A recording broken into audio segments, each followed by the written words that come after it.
everyone, and welcome back to my channel. My name's Arcus, and today we'll be redrawing my first ever digital drawing.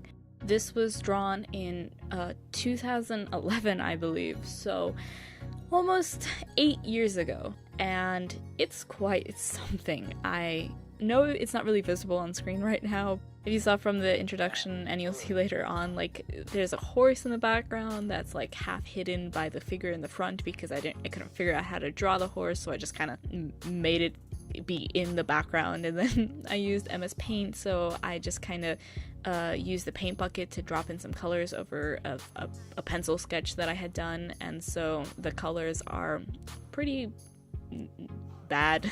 And the horse's legs, I can't get over that horse. Its legs are just straight lines. Like, it's really something. And then of course, you know, the beginner thing of hiding the hands because you don't know how to draw them. Like, I'm pretty sure that's why I drew the cloak, because I couldn't figure out how to draw hands.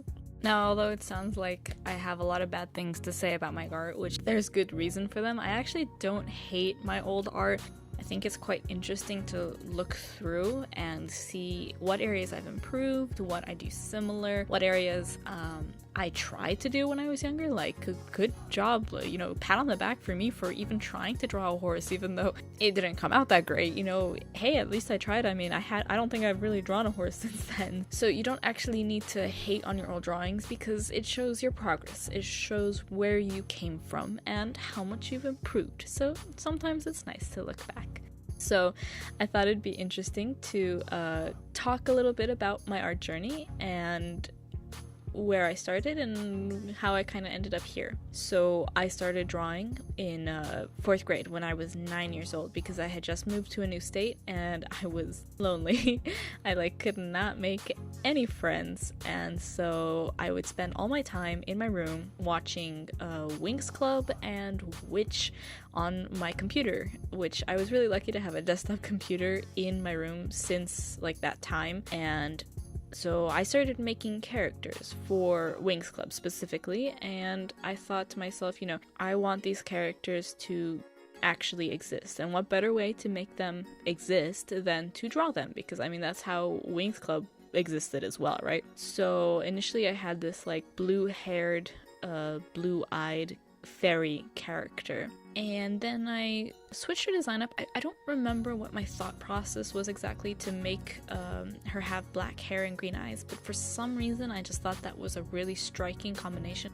I don't know if something inspired me. I honestly have no memory, but since I can remember, it's always been the green eyes and the black hair, and that's actually something my main character, quote unquote, right now also has, because I don't know, I just really like that combination. In about 2011, I joined DeviantArt, and you know, I saw a bunch of amazing artists on DeviantArt, and I started wanting to do digital as well, and I was really lucky, like I've mentioned before. I only had to use MS Paint for a little while before I asked my parents for a drawing tablet, and they bought me in 2012 a Wacom pen and touch tablet, which I still use to this day. It's my baby. And a little after that, probably in 2013 or so, I purchased Tool Sai, which is what I've been using ever since. So I have been very lucky in that sense, where I almost immediately got into digital drawing, although I stopped after a short amount of time, and I'm back into it again today. But I had those tools then. And when I was redrawing this, I found it very interesting that, obviously, you know, a lot of years have passed now.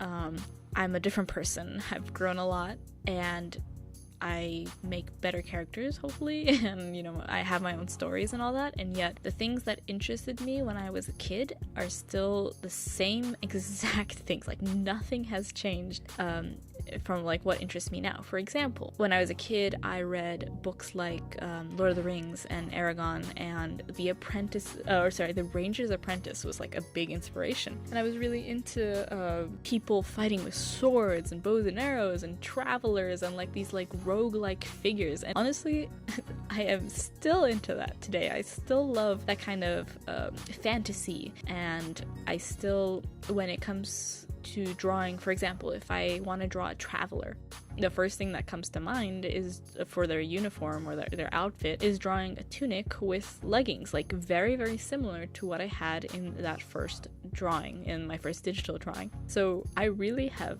not changed at all when it comes to like preferences and what I like to draw and what my favorite types of stories are. So that was really interesting for me to see. And I gotta say, I'm also pretty proud of this horse. I used a ton of reference for it. I thought I knew how to draw a horse, because I have used reference before for them, and I've kind of like figured out how to draw them. I was really into horses when I was a kid, but honestly, if I hadn't used as much reference as I did right now to draw this horse, my horse probably would have looked something like this, which barely looks like a horse. So it was a really good idea for me to use that reference and take advantage of Google and to make this drawing something that I'm actually pretty dang proud of.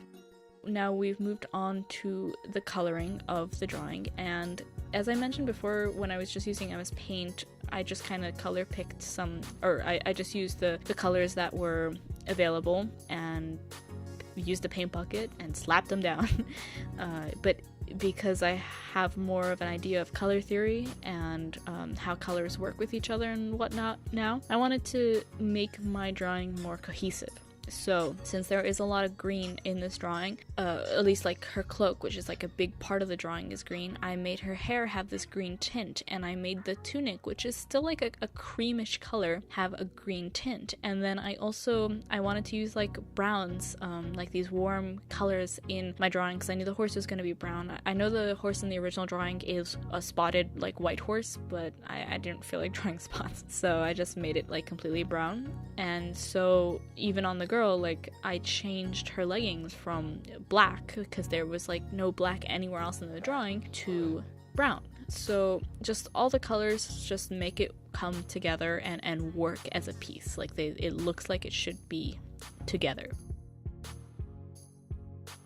And then we moved into coloring, and coloring, I was just gonna do very simple shading. That was my plan going in, and you can kind of see that on the face. And then I decided, hey, what if the light was coming from behind her? Then I started having a lot of fun with the shading, because I literally just shaded in entire limbs like you see here on the legs.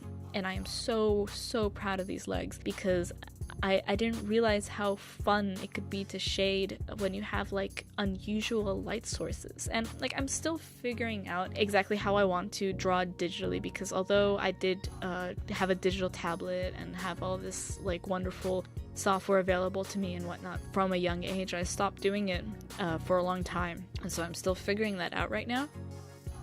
And I'm very pleased with the shading on this. I could go more intense, like use more colors and make it like it is a cartoony drawing, but like make it quote unquote more realistic with the coloring, but this simple style really pleases me. And those legs are just, I am so dang proud of those legs.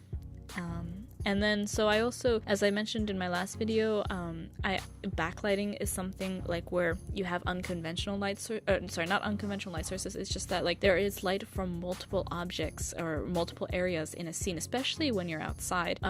And so you'll have light coming, you have to think of it as a 3D object, and you'll have light coming from different places. So if you add a little bit of a light highlight in areas of shadow, it adds to the drawing. And furthermore, another thing to kind of add, like little details to just watch out for that make your drawings look more alive, is there's a couple pieces of metal in this drawing.